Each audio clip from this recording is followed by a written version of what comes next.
What does it take to measure success in the executive suite? Well, the financial crisis has shown us that it takes a little more than just short-term financial gains. INSEAD professor Herminia Ibarra, along with professors Urs Peyer and Morten Hansen and researcher Nana van Bernuth, have just issued their second list of the world's best-performing CEOs. Herminia Ibarra joins us now to tell us more. Welcome to INSEAD Knowledge. Thank you, Shelley. Okay, now your research looked at 3,143 CEOs from 1,862 companies, of which more than 1,000 were still in office when you stopped measuring the performance. How did you choose your subjects? We started by taking a look at the biggest indexes. We took the S&P Global 1200, and then we realized that we really didn't have a large enough sample of emerging market CEOs, certainly a place where the growth has been over the last years. In our initial study, we also included the S&P BRIC, the BRIC 40, and this time around, we also added indices for India, for China, and for Latin America. And then we had to figure out what were the time parameters of the study. What time parameters did you actually use? So we had to figure out how to bound the sample. And we made a call to start the study with 1995. We excluded CEOs who had taken office before 1995. And then we put the parentheses at the other end in terms of CEOs who had taken office after August 2010. And so, for example, Tim Cook, who took over Apple in 2011, isn't part of the study because he's after the parameters that we established in terms of dates. The other thing we did is we excluded CEOs who had been in office less than 2 years, because there's no use having a measure of long-term performance if you're going to have a time period that's too short. So what do you consider long-term, like more than 5 years, or? Well, for the purposes of this study, we've included everyone who was in office for more than 2 years. And what kinds of things did you actually measure? What criteria did you use? Now, the important thing is that we measure their performance for the length of their tenure. So from the first day they took office until the last day they took office. We have a number of CEOs in the sample who have already retired from office. We used 3 main performance indicators. We used total shareholder return adjusted for country, for geography.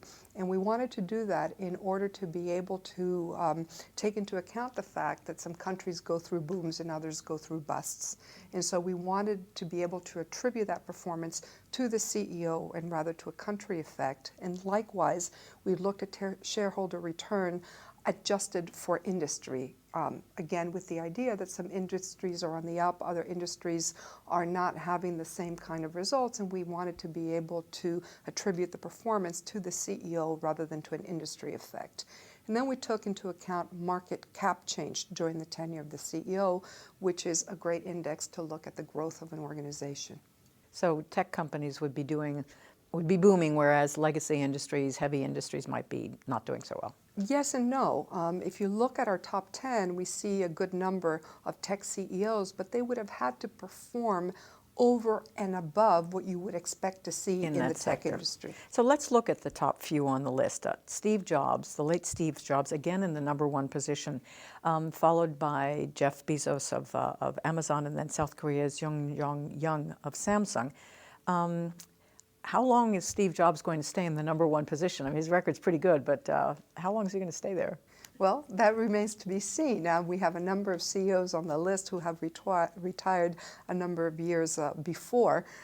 Jeff Bezos is inching up very well with a particularly strong showing. I mean, his total shareholder return for the length of his tenure is over 12,000. And if you look at the growth of the company, it's grown by 111 billion since the time he took over, since the time he founded the company. It's very interesting. If you look at some of our top performers, some of them have done it by very clear focus on a few products and a few categories. Bezos has done it the other way around. He's really just steadily expanded the number of sectors that they have grown into. Any women on the list? It's a small number, 1.9% women on the list. The top one, again, she was also on top in the 2010 study, was Meg Whitman during her tenure at eBay. There's a few other interesting women on the list. Dong Min Soo, Chinese CEO of Gree Electrical Appliances, who's really taken her organization global by focusing on the brand and by focusing on the quality of the appliances. And Carol Merowitz of TJX has also been a very strong performer. And what about Chinese companies? I mean, we're seeing certainly they're moving up the companies themselves to be forces to contend with. But what about the CEOs directing those companies? How did they fare in this ranking? That was an interesting thing that we didn't expect to see, given that, first of all, the high growth of China over this past period, and also the number of CEOs in the ranking, since we had a China-specific ranking. However, Chinese CEOs were underrepresented in the top 100 relative to their number in the overall population of over 3,000 CEOs. Talking to some industry experts, one of the hypotheses that's been floated is that Chinese companies are now at the point of really striving for world-class status in terms of truly innovation that's homegrown, as opposed to the more kind of copycat business models and strategies that have been prevalent. What about other BRICS? The real star of the BRICS in terms of our numbers is Brazil, with an overrepresentation of Brazilian CEOs in the top 100. We had some stars from Europe. One of the amazing performers is CEO Lars Sørensen of Novo Nordisk, number 20 in our current ranking. Now, Novo Nordisk is a pharmaceutical company most known for their insulin products. And one of the things that their CEO did that really accounts for this strong showing is a focus on injectable insulin products, taking a bet that diabetes would continue to rise as a global epidemic, which in fact it has, and their numbers show that.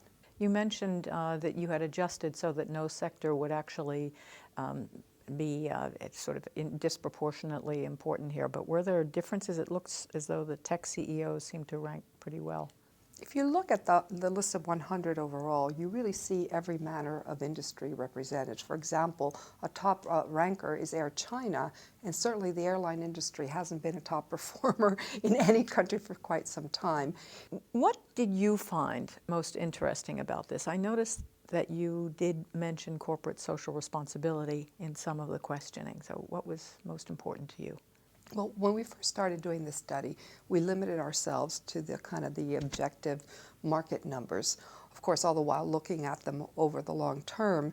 But one of the things we really wanted to look into a bit more specifically is what's the correlation between stock market performance and the more social responsibility kind of indexes that reflect an organization's environmental performance and social innovation.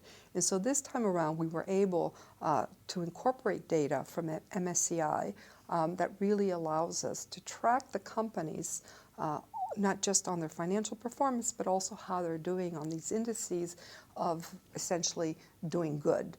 I don't know what you would guess, but certainly what we found makes a lot of sense. The correlation between financial performance and social and environmental performance is zero. And you have companies that do very well financially and are really at the bottom of the barrel in terms of the MSCI indices. You have the other way around, companies that are strong social performers but do not have the high market performance. And then we have a small group of kind of a 5% of our population that scored high. And where this is going forward is to really shine the spotlight on those CEOs and really try to understand what is it that's allowing them to be top performers on both. The other thing that's interesting is we took a look at those CEOs who had come out at the top of our performance rankings last time around in 2010 to see if there had been any movement towards the social innovation, and we've seen some of those as well. And so with further analysis, we're going to be able to make some comments about what it takes to actually move in the direction of that high quadrant. Let me end by asking you what's the point of all this? Where are you going with it? I mean, you want to shift the focus from sort of the 90-day wonder CEO who has to produce good financial returns but might wreck the company and maybe long-term strategy, but where are you going? Well, obviously, that's true. And I think we've all been talking about that, and we've all been talking about that for a very long time. I don't think anybody's going to argue with the wisdom of long-term performance. The thing is, how do you know it when you see it? How do you track it? How do you measure it? And what we're really hoping to do with this index that's truly global and truly objective, not reputation-based, not a beauty contest, is start to provide a scorecard, a benchmark that people can use to measure themselves, that boards can use, that analysts can use, that starts to be a real indicator, a trusted indicator of whether the CEOs in question are actually taking the long-term view. Herminia Ibarra, thank you very much for being with us on INSEAD Knowledge. Thank you, Shelley.